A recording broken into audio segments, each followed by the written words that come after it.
जय जय रघुवीर समर्थ।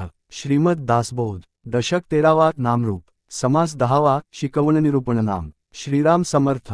पालेमाळा सुमनमाळा फळमाळा बीजमाळा पाषाणमाळा कवडेमाळा सूत्रेय चालती झाडाची पाने फुले फळे बीजे यांच्या त्याचप्रमाणे पाषाण कवड्या इत्यादींच्या माळा करतात। त्यात दोरी ओवलेली असते। स्फटिकमाळा मोहरेमाळा काष्ठमाळा गंधमाळा धातुमाळा रत्नेमाळा जाळ्या वोली चांदोवे परी हे तंतुनेय चालतेय तंतू नसता विष्कळीत होतेय तैसेय म्हणवा आत्मयातेय तरी साहित्य न पडे। याखेरीज स्फटिकांच्या माळा मोहरांच्या माळा काष्ठमाळा गंधमाळा धातुमाळा रत्नमाळा तसेच जाळ्या ओळी आणि चांदवे इत्यादी सर्वांमध्ये दोरा ओवलेला असतो म्हणून ते एकत्रित राहतात। तंतू नसेल तर सर्व विस्कळीत होऊन जाते। आत्म्याला त्या तंतूप्रमाणे म्हणावे तर हा दृष्टांत योग्य नव्हे। तंतूस मणी ओविला तंतूमध्येंची राहिला आत्मा सर्वांगीय व्यापला पाहना का। सर्व मण्यांमधून तंतू ओवलेला असतो पण तो फक्त मध्यभागीच राहतो। आत्म्याचे तसे नाही, तो तर सर्वांगी व्यापून असतो। पहाना आत्मा चपळ सहजगुण्य दोरी काय चळव जाणे म्हणून दृष्टांत देण्य साहित्य न घडे। आत्मा स्वाभाविकपणे चपळ असतो, दोरी काही चळून हालचाल करू शकत नाही म्हणून हा दृष्टांत योग्य नव्हे। नाना वल्लींत जळांश उसांमध्ये दातला रस परी तो रस आणि बाकस एक नव्हे। नाना वेलीत जलांश असतो, उसामध्येही रस दाटून भरलेला असतो पण तो रस आणि चोयट्या एक नव्हेत।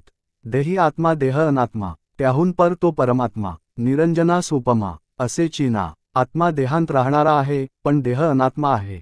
परमात्मा हा त्याहूनही पलीकडे आहे, त्या निरंजन परमात्म्यास देण्यास योग्य उपमाच नाही।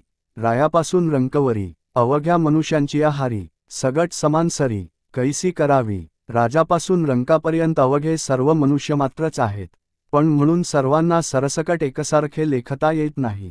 देव दानव मानव नीच योनी हीन जीव पापी सुकृती अभिप्राव उदंड आहे। देव दानव मानव नीच योनी हीन जीव पापी आणि पुण्यवान असे उदंड प्रकार आहेत।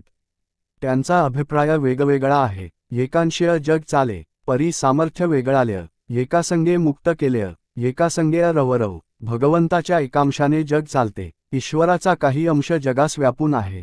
हे खरे असले तरी प्रत्येक व्यक्ती पदार्थ यांचे सामर्थ्य वेगवेगळे आहे। एखाद्याच्या संगतीने मुक्त होता येते तर दुसऱ्या एखाद्याच्या संगतीमुळे रौरव नरक प्राप्त होतो। साका माती पृथ्वी होये परी ते माती खाता न ये गरळ आप नव्हे काय परी ते खोटेय। साखर आणि माती दोन्ही पृथ्वी तत्वाचीच रूपे आहेत पण म्हणून माती खाता येत नाही।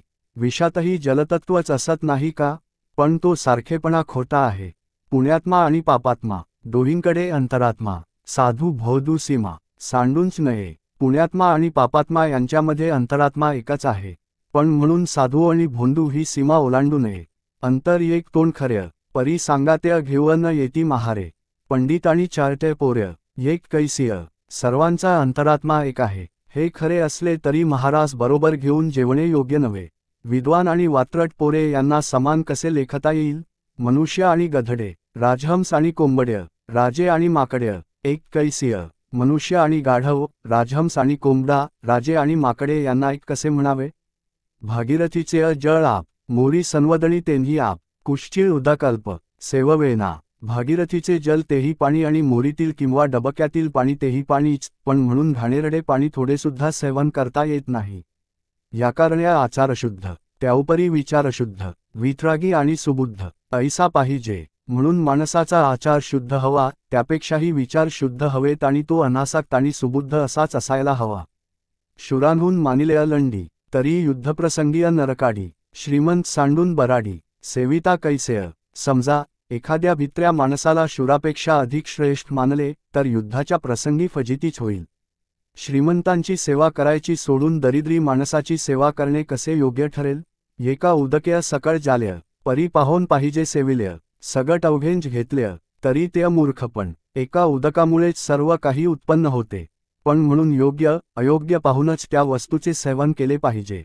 सरसकट सर्वच घेणे हा मूर्खपणा आहे। जीवनाचेच जाल्य अन्न अन्नाचे जाल्य वमन परी वमनाचे भोजन करिता न ये। पाण्याचेच अन्न होते पण त्या अन्नाची ओघ झाली तर त्या ओकीचे भोजन करताच येत नाही।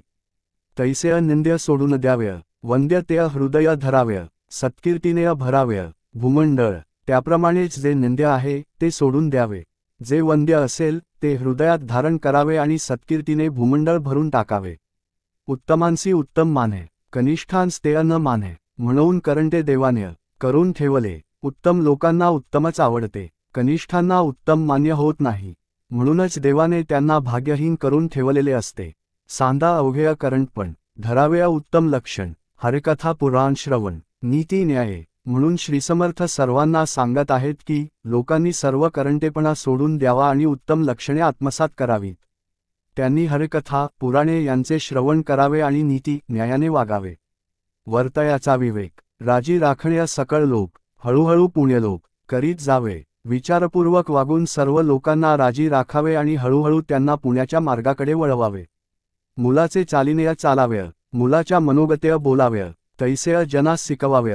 हळूहळू मुलाशी वागताना जसे आपण मुलाच्या चालीने चालतो, त्याचे मनोगत ओळखून बोलतो, त्याप्रमाणेच लोकांचे मनोगत जाणून त्यांच्या कलाकलाने घेऊन त्यांना हळूहळू शिकवावे.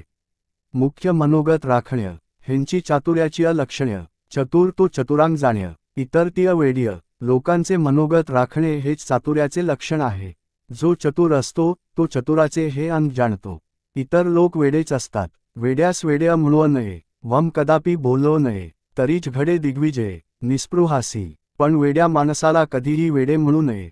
चारचौघांमध्ये एखाद्याचे वम कधी बोलू नये. असे वागले तरच निस्पृह माणसाला यश प्राप्त होते. उदंतस्थळीय उदंत प्रसंग, जाणूनी करण्या येथा सांग. प्राणिमात्राचा अंतरंग होऊन जावे. अनेक स्थळी निरनिराळ्या प्रसंगांना तोंड द्यावे लागते. त्यावेळी वेळप्रसंग ओळखून त्या प्रसंगास अनुसरून यथायोग्य आचरण करावे लागते. म्हणून प्राणिमात्रांच्या अंतरंगाशी एकरूप होऊन जावे. मनोगत राखून जाता परस्पर्य होय अवस्था, मनोगत तोडिता व्यवस्था बरी नाही. याप्रमाणे मनोगत राखून जरी ती व्यक्ती दूर गेली तरी लोकांना परतभेटीची उत्कंठा लागून राहते. मनोगत राखले नाही तर लोकसंग्रह होऊ शकत नाही. याकारणे मनोगत राखेल तो मोठा महंत, मनोगत राखता समस्त ओढून येती. म्हणून जो मनोगत राखतो तोच श्रेष्ठ महंत जाणावा. लोकांचे मनोगत राखले की समस्त लोक त्याच्याकडे आकर्षित होतात. इति श्रीदासबोधे गुरुशिष्य संवादे शिकवण निरूपण नाम समास 10वा. जय जय रघुवीर समर्थ.